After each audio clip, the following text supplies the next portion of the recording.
እንግዲህ በጣም ያሳዝናል። እስካሁን የሰማነው ታሪክ የምናየው ነው። ኢትዮጵያ ገና መከራዋ ረጅም እንደሆነ በልጆቿ አንድን ማህበረሰብ እንወክላለን ብለው በዚህ ሌቭል ፖለቲካውን ከየት ተጀምሮ እንዴት እንደሚሳካ ግልጽ የሆነ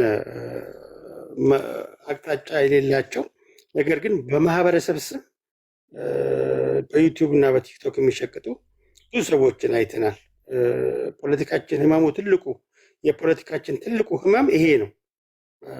በድፍረት ማናቀውን በድፍረት ያልወከለንን ማህበረሰብ ሙሉ ውክልና እንደተቀበለ ሰው ሆነን በኮንፊደንስ ስናወራ አይሰቀጥንም። ብናቅ እንኳን እንዲያው ባልከፋ። ነገር ግን አሁን የነ አንዳርጋቸው ጀነሬሽን አሁንም ድረስ መጫወቻ ያደረጉት የፈጠሩትን ወጣት ስለሚያውቁ ነው። የሚከተላቸውን ወጣት ፖለቲካውን ከ60ዎቹ ጀምረው ሲበጠብጡት ስለቆዩ አሁንም ተመልከት፣ ዘሴም ማህበረሰብን እንወክላለን የሚሉ ማለት ነው። ይሄ ከእንዲህ አይነት ፖለቲካዊ ህመም ለመውጣት ካልተዘጋጀን በስተቀር ኢትዮጵያ ህመሟ በቀላሉ አይድንም። አሁን ተመልከት፣ የአማራን ህዝብ ይወክላል የተባለው አንዳርጋቸው ጽጌ ነው።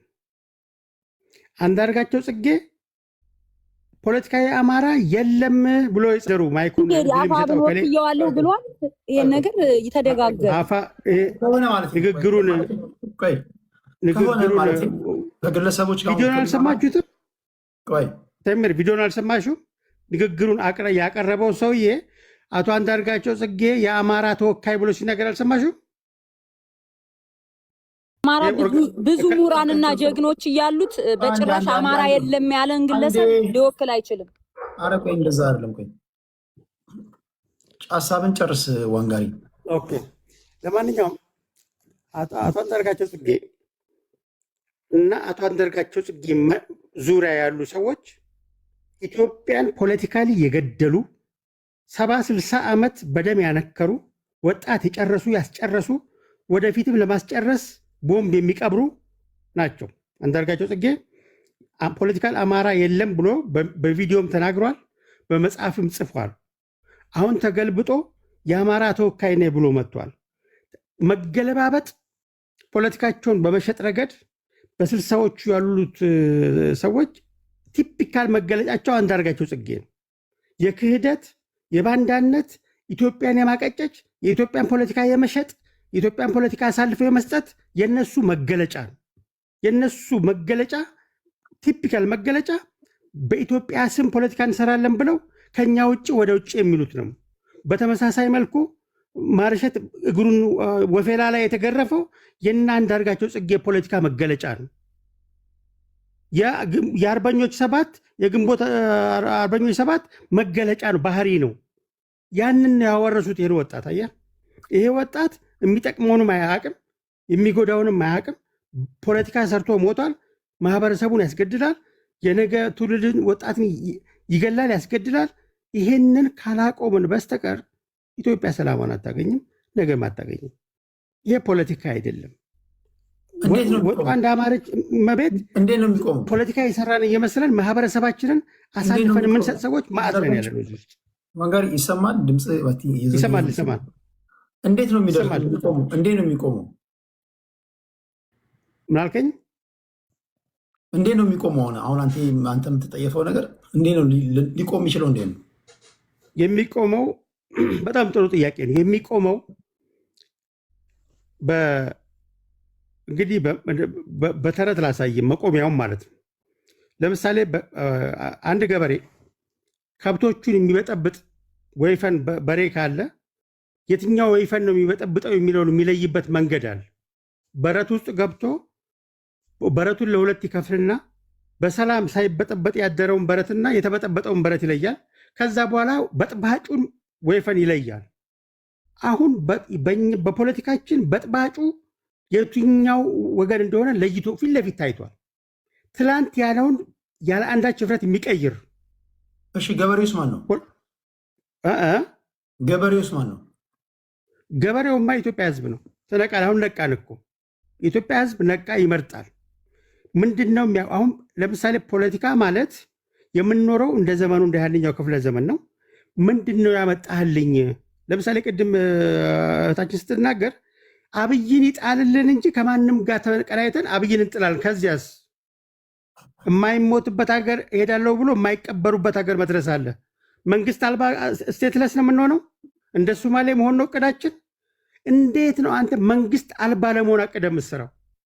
መንግስት ጂኦፖለቲካውን ሳታጠና የኢትዮጵያ ላይ የተደቀኑትን የአባይን ጉዳይ ችግርን ሳትመለከት መንግስት ብቻ የፈለገ ይምጣ አብይን ይጣልልኝ ብለህ ፖለቲካ የምትሰራ ከሆነ አንተ ለማህበረሰብ አጠቅምም፣ ለኢትዮጵያ አጠቅምም፣ እመነኝ ለራስክም አጠቅምም።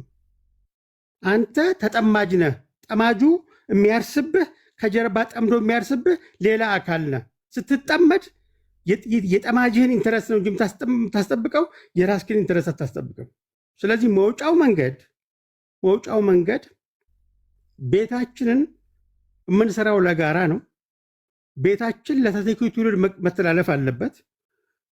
ቤቱ ሳይፈርስ ቀዳዳውን የምንደፍንበትን ሜካኒዝም ነው መዘርጋት ያለብን።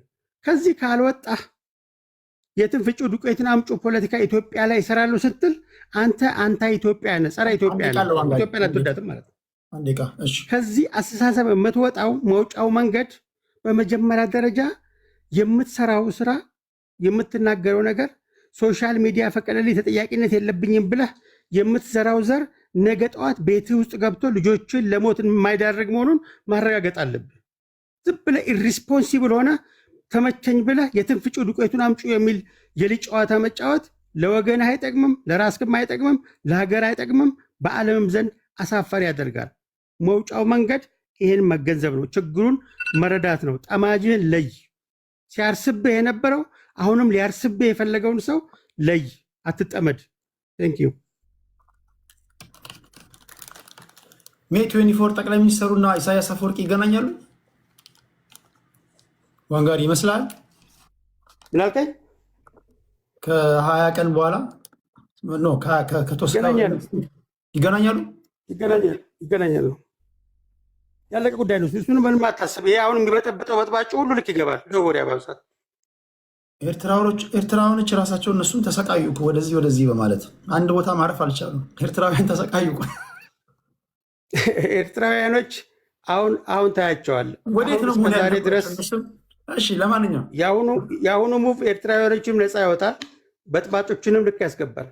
ስለዚህ ዝጋሚ አሁን ያቺ ዘማሪ መታ የኤርትራ አምላክ የኢትዮጵያ አምላክ ብላ ልዘምር ነው ማለት ነው። እስቲ እናያለን። አይ ዶንት ኖ። የኢትዮጵያ ፖለቲካ አንፕሪዲክተብል ነው። መርህ የሌለው ቀይ ባህር ላይ ሄደን እናከብረዋለን። ግድ የለም። በፖለቲካ መርህ እንደማጣት የሚያዋርድ ነገር የለም። መርህ ማለት እኮ ከፕሪንስፕል ጋር በቃ አብቀህ ትቆማለህ።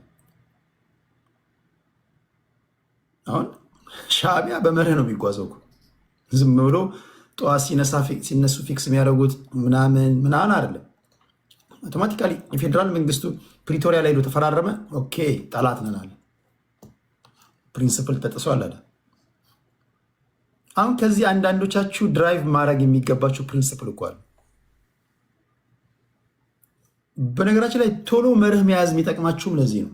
ፕሪንስፕል፣ አጀንዳ፣ ማኒፌስቶ በማኒፌስቶ ዙሪያ ላይ እንድትደራጅና ከዛ ከፕሪንስፕል ጋር የሚቃረን ነገር ከመጣ ኢቨን ከእናንተ ወገን ያልሆነ ሰው እንኳን ለመለየት ይጠቅማል እኮ። ለምሳሌ ኦነግ ደጋፊዎች ጋር ገብተህ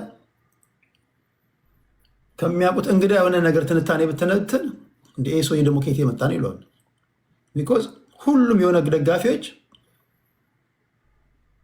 ከስፖክስ ፐርሰኑ ከኦዳ ተርቢ ጀምሮ ዝም ብለህ ቲክቶክ ላይ ካለ ከአንዱ ጀምሮ ቶናቸው አንድ ነው። ቲፔሌፍ ጋር ብትሄድ ቶናቸው አንድ ነው። ሻዕቢያ ጋር ብትሄድ ቶናቸው አንድ ነው።